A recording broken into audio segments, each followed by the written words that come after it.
Hello and welcome to the History of Japan podcast, episode 400, the 400th episode. I always feel like I'm being a bit trite saying this, but let me start things off by simply saying thank you to every single one of you. The past year has been incredibly challenging for me in a lot of ways, working as a teacher during a really difficult time. Be kind to the teachers in your life, everyone, and just dealing with, well, everything.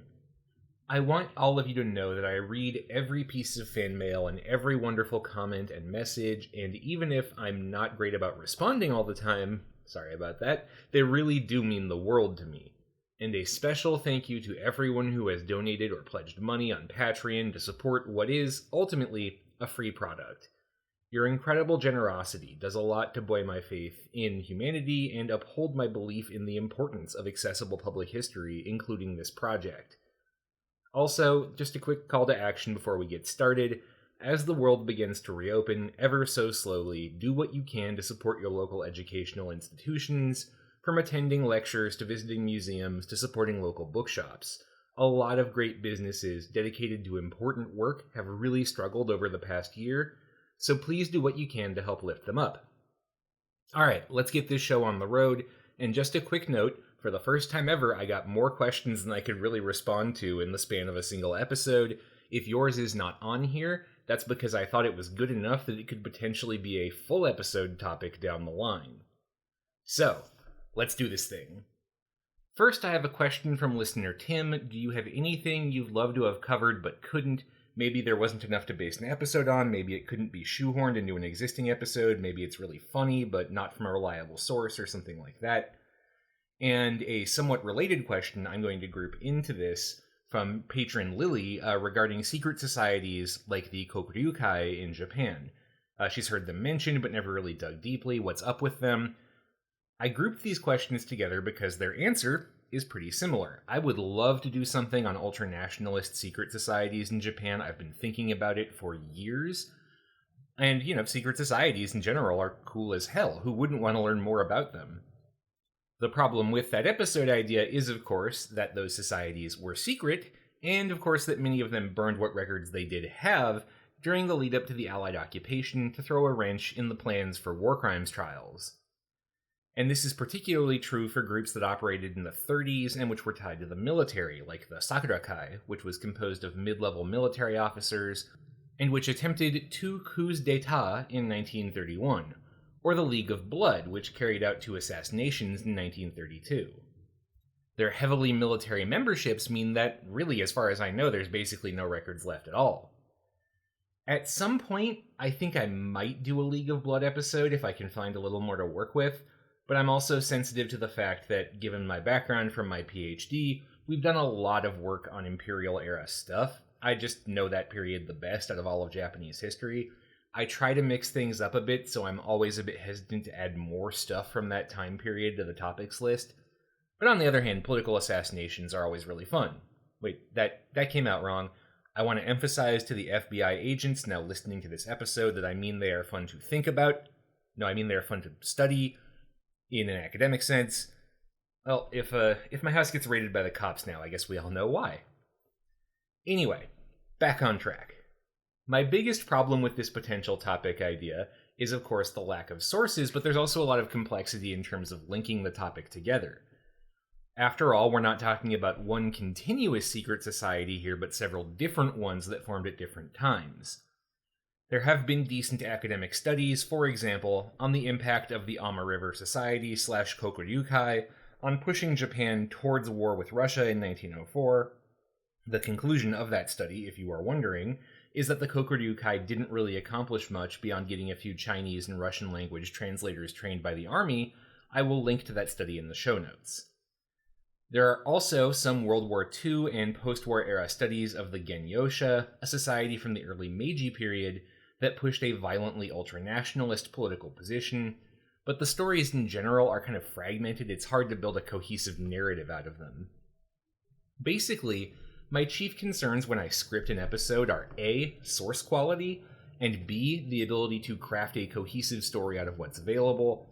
And in both cases, I just have a hell of a time with this topic, even though I think it's really interesting. Beyond that specific topic, I can't think of anything where I've had to outright abandon an idea because I couldn't make the subject work. More often, what happens, as I've talked about on Patreon a few times, is that I'll reframe a script and reuse the research on a related topic. For example, the recent episode on haiku was initially 2 different episodes, one on haiku as a poetic form, another as a biography specifically of Masao Kashiki. Neither one really worked independently, but I thought they came together pretty nicely. So here is another question from patron Lily. Something that's come up a number of times in history of Japan and criminal records is you're getting into trouble with China in some way that you're now either unwilling or unable or both to make future visits. If you're comfortable telling us about it, it sounds like there's an interesting story there. And there is an interesting and funny and complicated story there. I've known for a while now that this podcast is blocked in China. I don't know enough on the technical back end to know whether it's a specific block on this feed or just a general block on my hosting service. More recently, however, the issue of my standing in China came up in relation to a potential work trip to the country. If you follow the news surrounding China, you might know that the current Xi Jinping government has a history of denying entry visas to foreigners critical of the country, or in some cases, arresting and deporting them. I'm not so high on myself as to think that I'm high profile enough to catch the attention of the government, but I did report this as a potential concern related to me traveling to the country. What if my visa was denied at the last minute and we had to figure out how to cover my responsibilities? Ultimately, I ended up pulling out of that specific business trip before the visa process for unrelated reasons, so I don't know for sure whether my visa would have been denied or not. Beyond this, though, I will say that I don't want to travel to China right now. I feel very uncomfortable engaging with a system that is complicit in such incredible human rights violations from Hong Kong to Tibet to Xinjiang, and particularly in the latter case, the actions of the CCP are very troubling to me. I recognize the arguments for engagement over non-engagement and trying to win hearts and minds via diplomacy and engaging in person-to-person contact, but also, as a Jew, I cannot help but mentally reframe those arguments in relation to, say, Germany after Kristallnacht or the passage of the Nuremberg Laws. How would I feel about someone who used that excuse to continue visiting or doing business with the Nazis? And that's without even getting into Hong Kong. I happen to have some dear friends from that city, and the sadness with which they talk about what's likely to happen to their home as the Communist Party asserts itself more over local government is hard to hear. The Communist Party's gamble seems to be that as long as it is not visibly killing large numbers of people in extermination camps, it will be left to its own devices with just some general wagging of the finger. So far, frankly, they appear to be right. Personally, I just can't justify engaging with a government like that on an ethical level. And this is not, by the way, an attempt to throw shade at anyone who is in China or who does business there. I recognize that not everyone in the world shares my feelings on this subject. It's just hard for me to think about the parallels with my own community's history. And if you haven't heard about what's happening in Xinjiang right now, and you're very confused by this, I'll link to some resources in the show notes. Here's a question from listener Sam. My question is a broad one. How do you feel about non-historians who talk about history? There are many people who do historical podcasts, write historical books, or discuss history to large audiences who have not studied the subject formally, for example at university, and might instead come from other backgrounds, such as journalism. On the one hand, popularizing and writing about significant events is very important, and often writing by academics can be dense and inaccessible.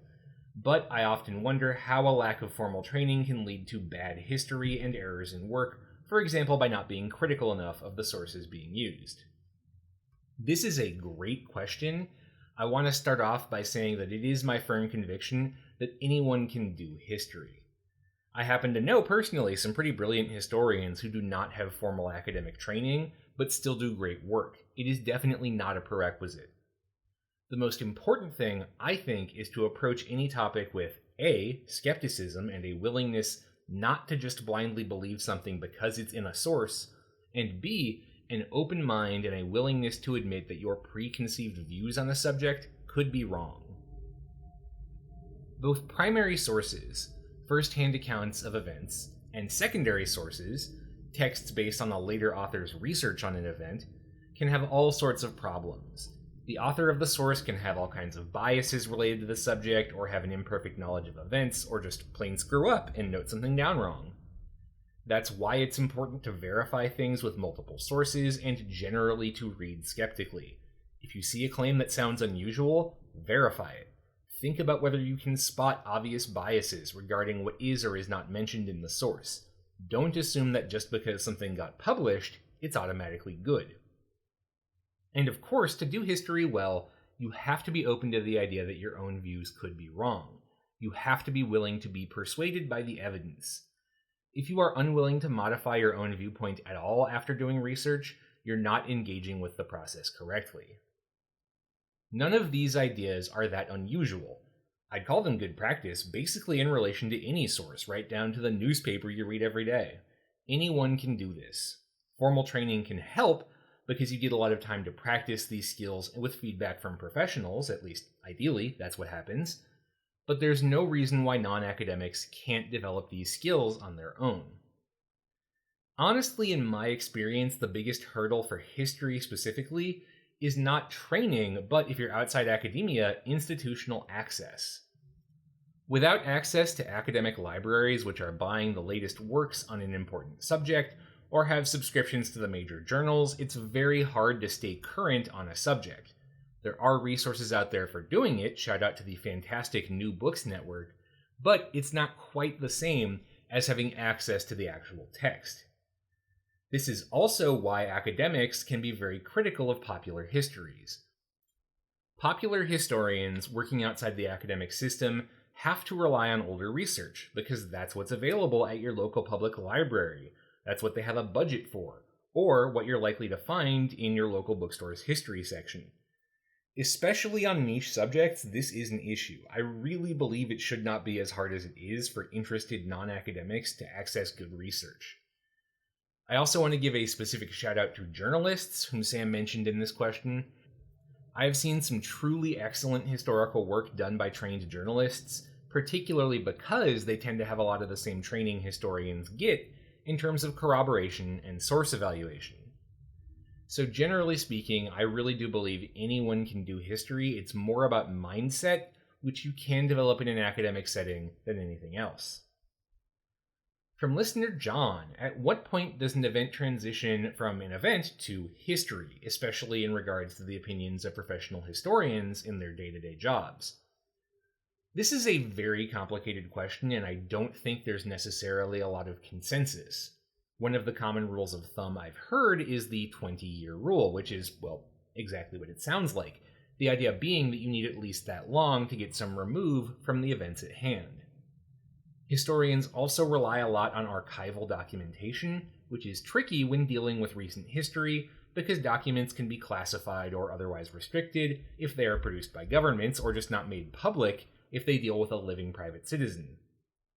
Basically, the further back in time something is, the fewer barriers you have between you and the relevant documentation. As a rule, that's more of an issue with diplomatic, political, and military history, just because acquiring those documents often means wrangling with bureaucracy and rules around national security and classification. For social history, by comparison, sources are often accessible much sooner, particularly now in the age of the internet. That doesn't mean, of course, that even political historians don't work on current events or relevant issues. In fact, quite a few do. After all, the 20-year rule is, like I mentioned, just a rule of thumb. Honestly, in quite a few circumstances, there's not even really a clean divide between history and current events. For example, when I was at UW, I worked quite a bit with Dr. Ken Pyle. His best-known book is probably Japan Rising, which is on the history of the Japanese government's strategies for asserting the nation's power on the international stage. The book is obviously a work of history. It draws a lot on archival sources and the like, but the last chunk of it is a very current events-oriented bit, at least relative to the book's publication date in 2007. After all, Dr. Pyle's whole thesis, that Japan was developing a more assertive international strategy, only made sense if you connected current events, say Koizumi Junichiro pushing for a more active US-Japan alliance, to earlier government strategies for promoting Japanese interest. Without the current events, Dr. Pyle would have had no reason to highlight the history he did. Without the history, the current events would have been confusing in terms of how they supported the overall argument.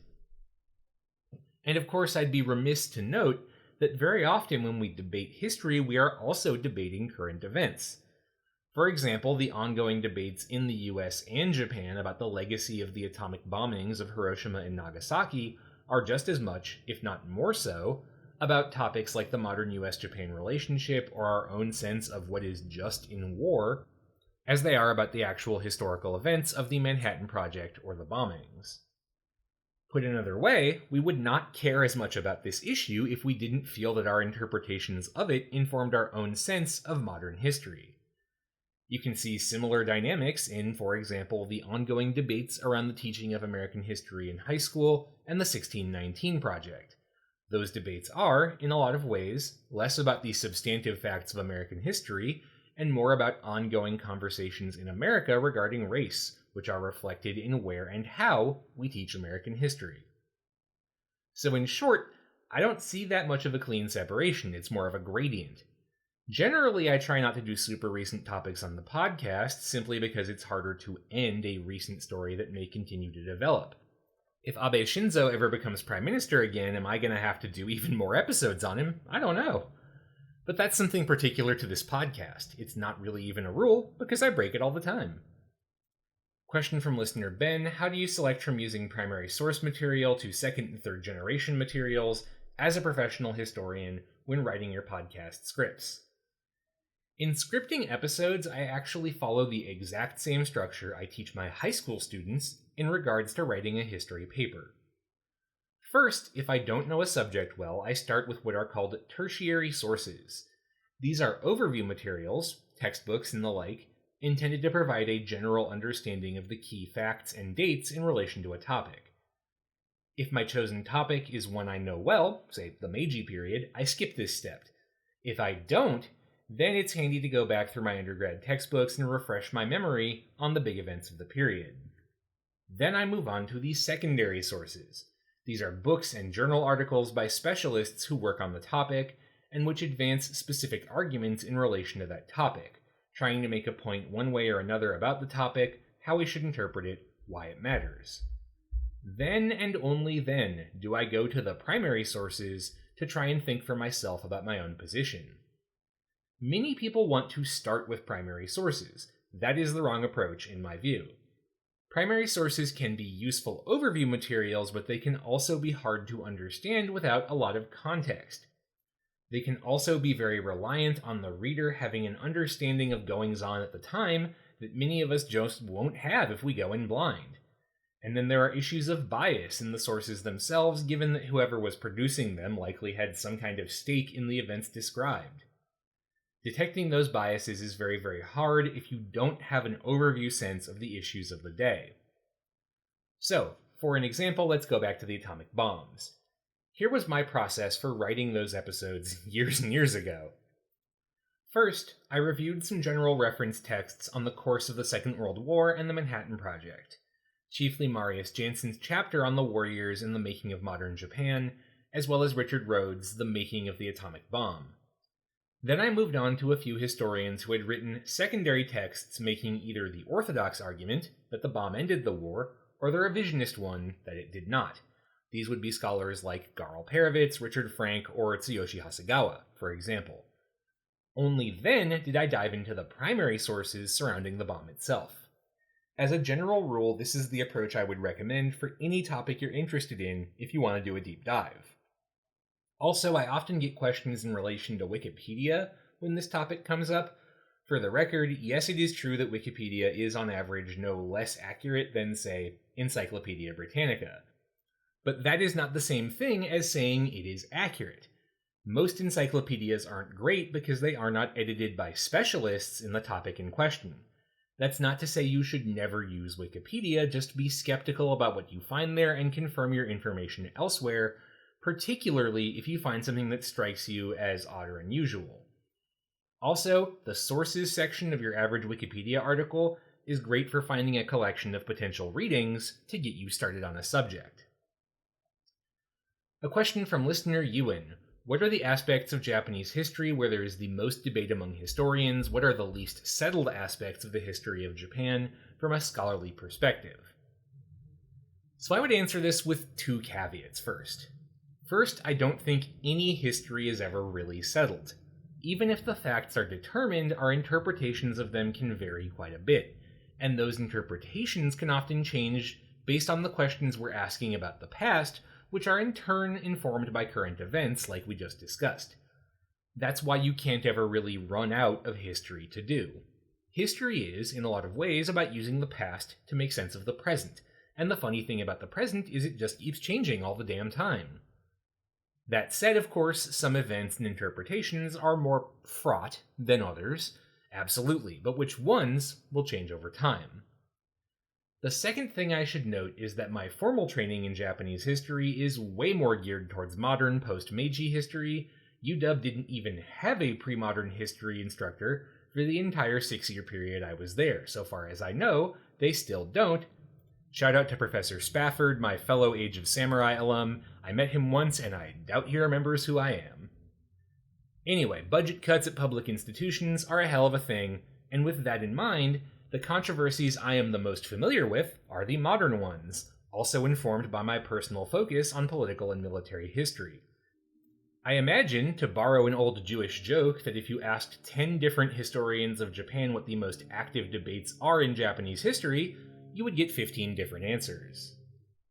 So with all that in mind, my own answers would probably be, first, the question around whether the atomic bombs ended World War II, and second, the question of the factors behind the Meiji Restoration.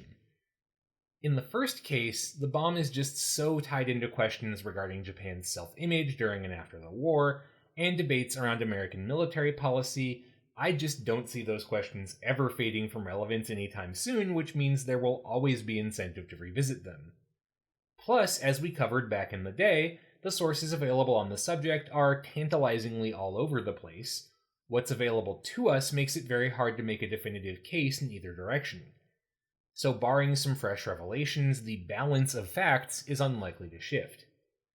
The Meiji Restoration, meanwhile, is the event that kicks off modern Japan, and it is ludicrously complicated. I mean, that series was our longest one ever by 11 whole episodes, right? So 4 months of continuous content just to do an overview?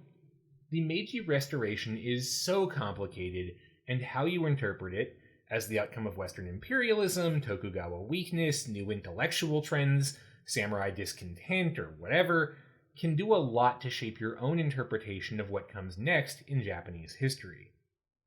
Plus, the Restoration has attained status in Japan and among those familiar with the country outside of it as one of the big events, similar to the Depression or the American Revolution in U.S. history, making it a constant touchstone in any discussion of the nation's history, and that means there's always a market for attempts to revisit it. But of course, those are my own personal answers, based on the debates I happen to be most familiar with.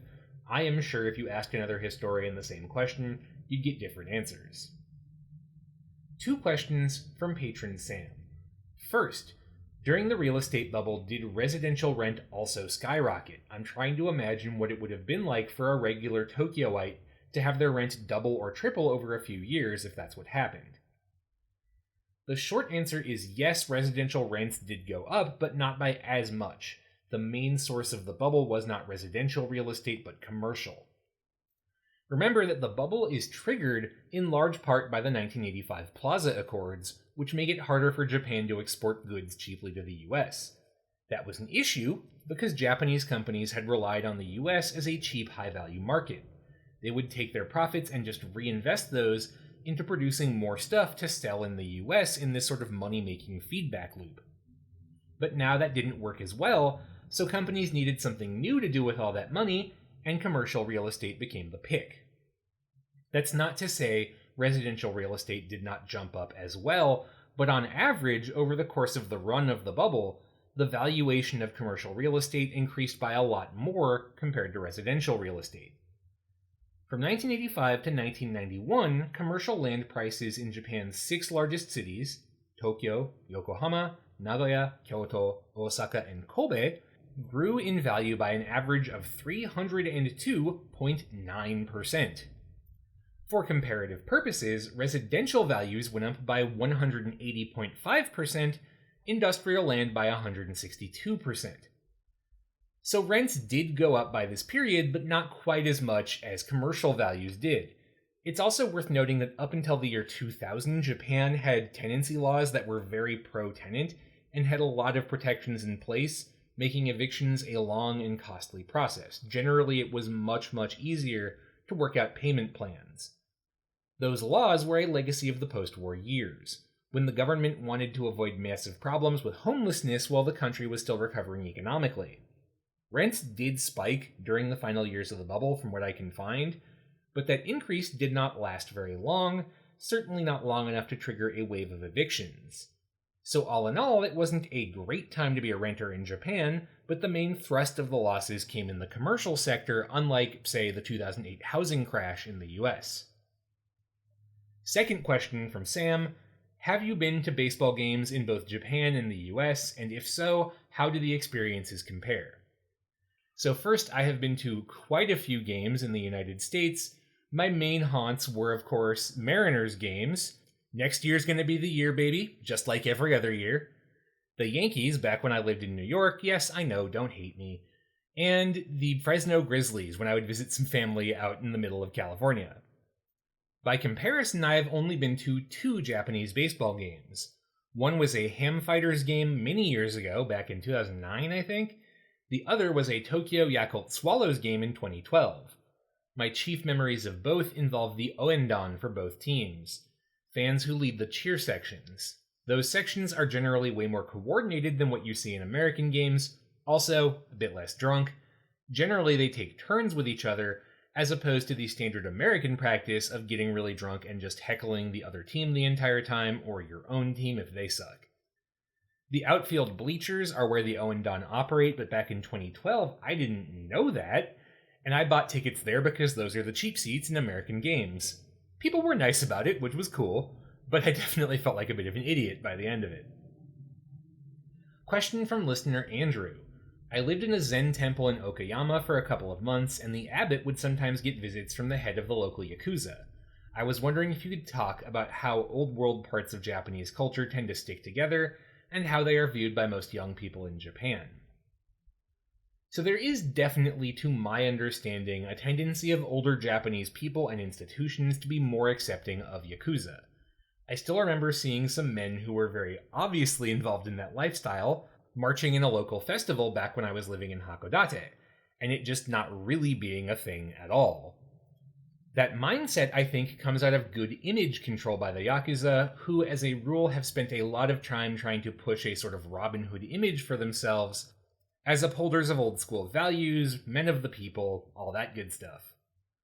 If you've ever seen a traditional Yakuza movie or played one of the Ryuga Gotoku games, think of how the protagonists tend to behave. That's the traditional self-image of the Yakuza. It's just a self-image, though, and in my experience, younger people tend to be a lot less accepting of it. Though, as with any other question I get in this vein, I should note that there is some selection bias here.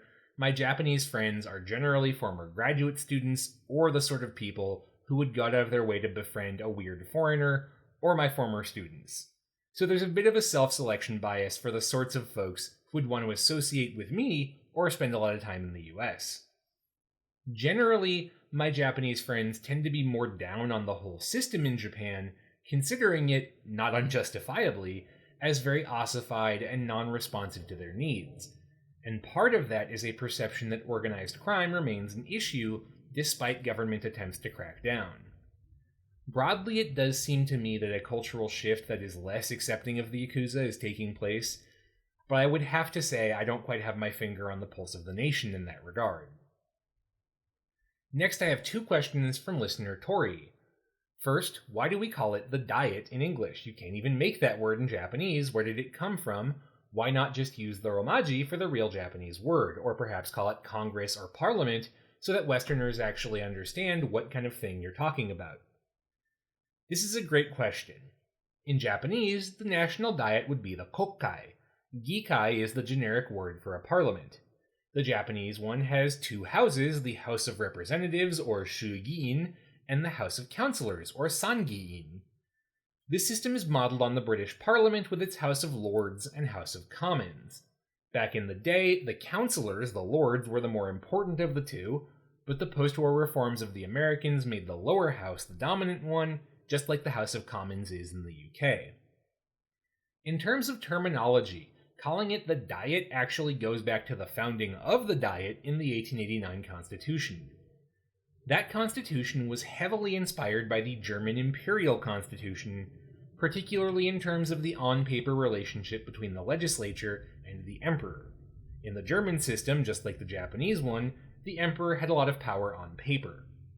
That's why, when translating said constitution into English, the Meiji government avoided words like parliament, which would connote a more British-style limited monarchy, or Congress, which sounds so American. Instead, they settled on Diet, a German word which means assembly. Way back during this time, the Reichstag, or German Imperial Parliament, was also sometimes called the Imperial Diet. And once that name caught on, it just sort of stuck around. Calling it the Japanese Parliament would probably be clearer, but tradition is a hell of a thing. Tori's second question: what was it like when you found out about the Netflix show and getting invited as a host? What's it like prepping for the camera, being on stage, and being filmed? Was it as awesome as everyone thinks it is, or the other way around?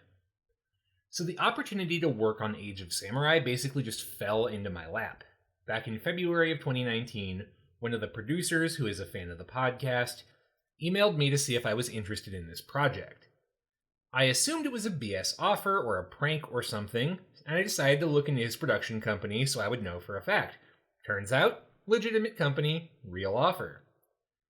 Prep was a lot of work. We recorded most of the segments for the show in March of 2019, and then I came back for expanded shoots because the producers liked my shtick in June of 2019. Over the intervening months, I spent a lot of time doing preparatory reading. In terms of page count, I read maybe half the amount I did in preparation for my PhD oral exams, probably about 20 different books. Mostly I went to books by Carl Friday, Tom Conlin, and Mary Elizabeth Berry, whose work I recommend for anyone interested in the medieval era in Japan. I also have access to some old copies of the Cambridge History of Japan, which was great, but dense, in terms of building up my understanding of the period. The actual filming took place in New York City in the Fashion District. The production crew had rented a small studio with a green room, a makeup room, and a small set. It wasn't very crowded. Other than the technical crew, it was just 2 producers. They would run questions by me and record my answers while cutting out their lines. I was definitely pretty nervous, and to be honest with y'all, I still have a hard time watching the show just because seeing my face on TV freaks me out.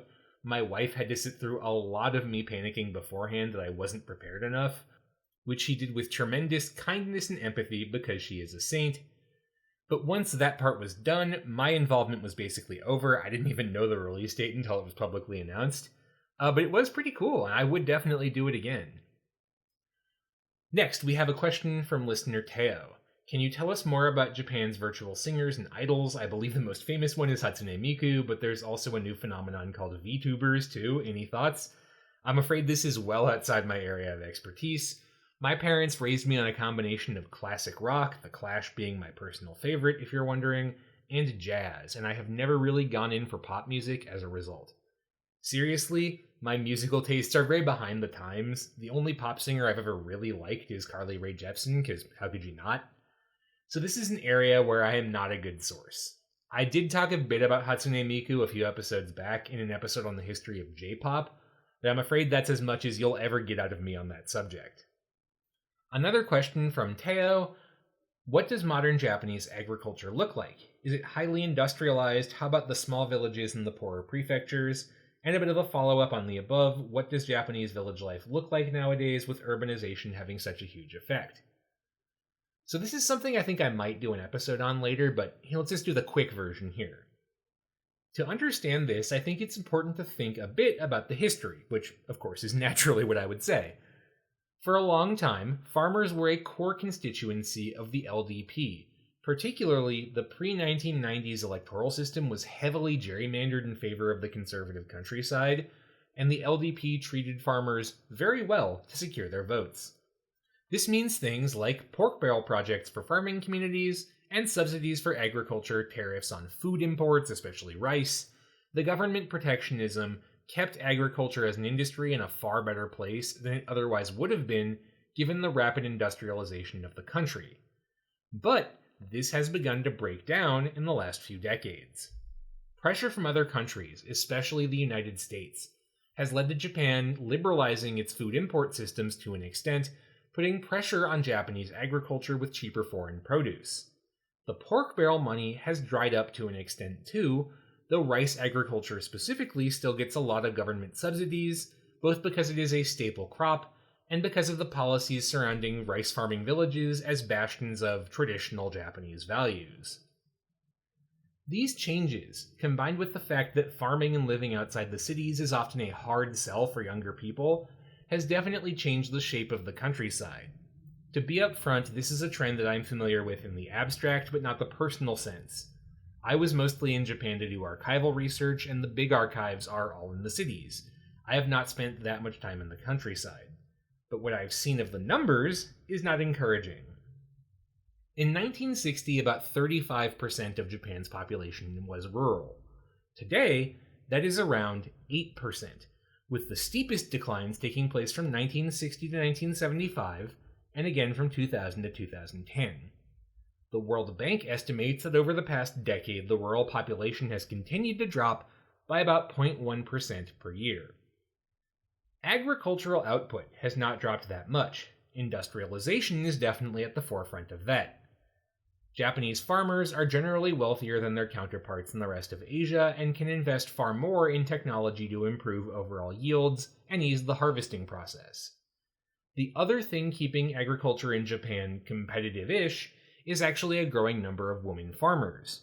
Traditionally, agriculture has been very male-dominated, but there is a trend of women starting agriculture ventures to escape male-dominated workplaces. But it's hard to see how long-term sustainable agriculture as a sector will be in Japan without continued government protection, and without agriculture, you don't really have anything to employ your rural population at all.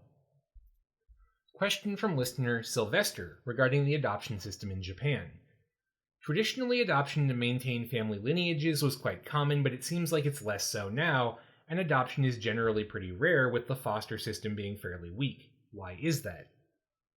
So first, just for those not familiar with this, Japan does have one of the highest adoption rates in the world, but the vast majority, like more than 90% of those adoptions, are for highly specific circumstances. Family lines in Japan are traced through men, and so families without male heirs will often adopt a fully grown adult who becomes the new heir. This is how family businesses are passed down, for example, from eldest son to eldest son, meaning that if you don't have any sons to pass things down to, you need to get a new one, and this is the way to do it. In absolute numbers, this sort of adoption is less common than it used to be, but it's still proportionately the most common type by far. That's because outside of the family heir situation, adoption in Japan is just not that common. While there is a foster care system and adoption system in the country, it's A, not very publicized, and B, not well supported, and has a lot of problems with child neglect and child abuse as a result. As the whole maintaining the family line thing might suggest, there is a definite cultural emphasis on consanguinity and biological family ties. Adoption as a practice is difficult to square with that, particularly adoptions where the biological parents don't have continued access to the kid in question. That makes the whole adoption process pretty fraught. Heir-based adoptions are also privately mediated between two families. There is therefore not as much of a tradition of adoption being mediated by the state. There have been attempts to make the system more accessible, most recently in 2016 by increasing funding for child welfare centers that manage the foster and adoption system. But those reforms were pretty modest, and their target was to increase the annual number of child adoptions to over 1,000 a year, so not much. For comparison, about 135,000 kids are adopted in an average year in the USA. Probably the biggest way to get adoption numbers up would of course be to open the process to same-sex couples and interested single people, but I have never even heard that idea suggested in Japan. So far as I know, Osaka is the only city in the country that even recognizes same-sex couples as potential foster parents. To summarize, I see the current environment here as produced by a combination of enduring ideas about parentage, with a ruling conservative party that's not really interested in liberalizing adoption culture. Maybe something might change if the LDP falls from leadership, but I can't say I would bet on it. Question from listener Mike. What keeps you from moving back to Japan full-time? Well, in part, it's my family and my friends. I am lucky to be related to people I actually genuinely like, and have friends I would miss very, very badly. And in part, it's the fact that finding decent full-time employment as a teacher, not just teaching English, but actually teaching history as a full-time gig, would be very hard.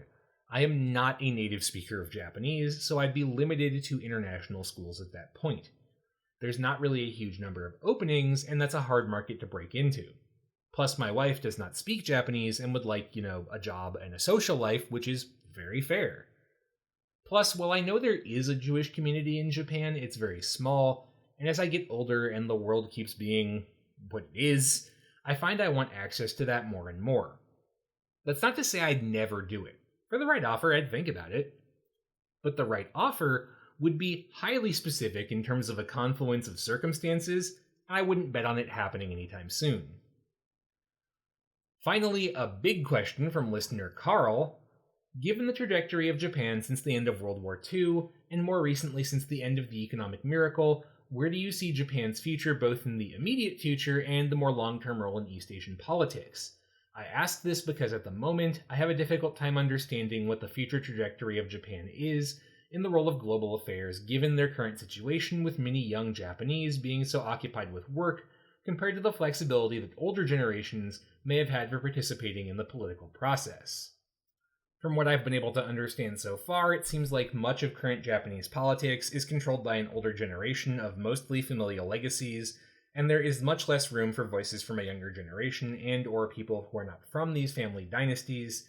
Given historical precedent, will this change at some point, or will this kind of stagnation continue on for some time? As a general rule, I try never to predict the future. It's a hard game to play, and an even harder one to win. I will say that whenever I think of this topic, I can't help but think of one of my more recent students, a high school exchange student from Tokyo. We make our seniors write these final research papers for graduation, and this particular student decided to write on Japanese politics, and I remember that this piece ended on this very despairing note, talking about how they felt disconnected from politics. The older generation votes more reliably, so politicians just focused on their needs and disregard youth issues altogether. And while it was sad to read, I don't think this kid was wrong to feel despairing about the situation. Japanese politics is stacked in favor of the older generation. The only way I see that changing is the formation of a coalition that can actually appeal to younger voters and mobilize them effectively, and given the current political situation, that would have to be a center-left coalition. For that coalition to succeed, you would need to bet against the Liberal Democratic Party. Historically, that has not been a winning approach. So my pessimistic guess is that things are unlikely to change much in this regard, but I should stress this is an educated guess. I cannot predict the future, or I promise you all I would be much, much richer than I currently am. As to the international alignment of Japan, I don't see that changing. I don't see the US-Japan relationship altering over much just because it is so to the benefit of the LDP as a counterweight to China. Realistically, going it alone, Japan versus China, does not seem like a viable option without a massive economic revival. That means, for Japan, the current options are sticking with the US or bandwagoning with China.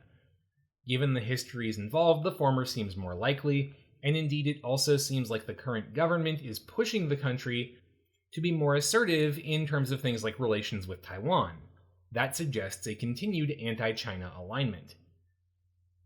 As to domestic politics, the resurgence of Japanese nationalism I think will always have some currency in parts of Japan, but especially for younger people, it's just not that attractive.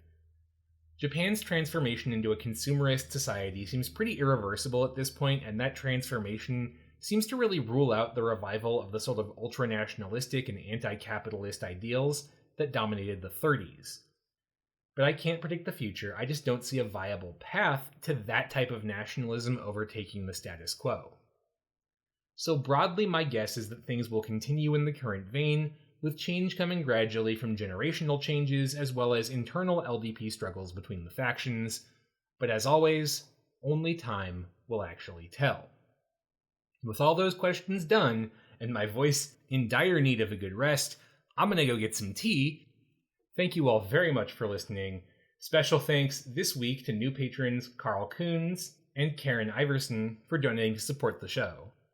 To join them, to find out more about this week's episode or any other episode, or to submit your ideas for future episodes, check out the podcast webpage at isaacmeyer.net, that's isaacmeyer.net, or our Facebook page, facebook.com/historyofjapanpodcast. Thanks again for listening, and I'll see you next time for the next 100 episodes.